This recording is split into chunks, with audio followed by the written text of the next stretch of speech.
A long time ago in the land now called Nigeria, there was a city known as Ilorin. But Ilorin wasn't always what it is today. It was once part of a great Yoruba kingdom.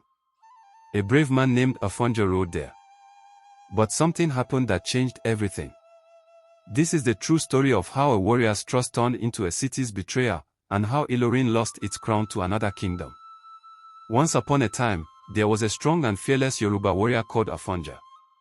He lived in a place called Ilorin, which was part of the big and mighty Oyo Empire. The Oyo Empire had a king called the Ilorin. Afonja was not a king, but he was very important. He was the general of the Oyo army.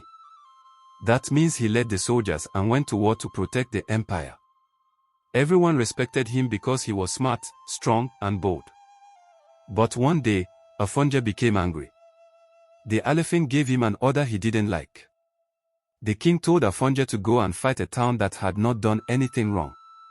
Afonja said, "No. I won't fight innocent people." This made the king very angry. He and Afonja began to fight with words. Afonja felt it was time to stand on his own. He left the Oyo Empire and went back to Ilorin to become the ruler there. When Afonja started ruling Ilorin, he needed people to help him. He looked for strong warriors. Then, he met a man called Shehu Alimi. Alimi was not Yoruba. He was a Fulani man from the north. Shehu Alimi was kind and wise. He was also a teacher of the Quran and Islam. Afonja liked him and said, "Come and stay in Ilorin with me. Let us work together." Alimi came with his people. Afonja allowed them to settle in Ilorin. They helped Afonja fight the Oyo Empire. And yes, they won. Afonja was happy. He thought he had powerful friends. But little by little, things started to change. Afonja trusted Alimi too much. He gave his new friends too much power. The Fulani people began to bring in more of their people. They started teaching Islam to the people of Ilorin. They also began to lead the army. One day, Shehu Alimi died. His son Abdul Salam became the new leader. Abdul Salam wanted to be the ruler of Ilorin, not just a helper. He told his soldiers, "We must take full control of this city." Afonja did not know what was happening. By the time he found out, it was too late. Afonja wanted to stop the Fulani men from taking over Ilorin. But the soldiers he trained had now joined Alimi's son. Afonja was alone. One evening, they attacked Afonja. He tried to fight back. He was brave, but he was just one man. Afonja was killed by the people he trusted. Ilorin was no longer a Yoruba town. It now belonged to the Fulani. Abdul Salam became the Amir, the king of Ilorin. After Afonja died, everything changed. Ilorin now had a new king called an Amir, not an Oba. The Yoruba crown was gone. But many people in Ilorin were still Yoruba.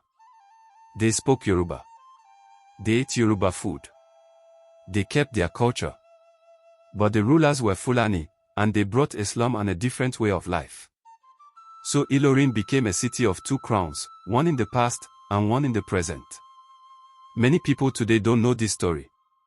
Some are told that Ilorin has always been a Fulani town. Others believe it is still a Yoruba city. The truth is, Ilorin was once a strong Yoruba city that lost its crown because of betrayal and trust gone wrong. It is important to know the real history. It teaches us not to give away what is ours without thinking. It tells us to be wise with power and friendship. Today, Ilorin is still a beautiful city. People live in peace. Both Yoruba and Fulani people are there. Many people are Muslims. Some are Christians. The Amir still rules the city, but the people still remember Afonja. His story is told by old people who know the truth. Some say his spirit still watches over the land. Ilorin is a city of two stories, two cultures, and two hearts. The story of Ilorin is not just about war or kings. It is about choices. Afonja made a choice. Alimi made a choice. The people of Ilorin still live with those choices today. What can we learn? We must be careful who we trust. We must protect what we have. We must remember our history. Ilorin is more than a city. It is a story. A story of power, friendship, loss, and truth. And now, you know the truth too. If you love it, like, share and subscribe to Tale of the Motherland.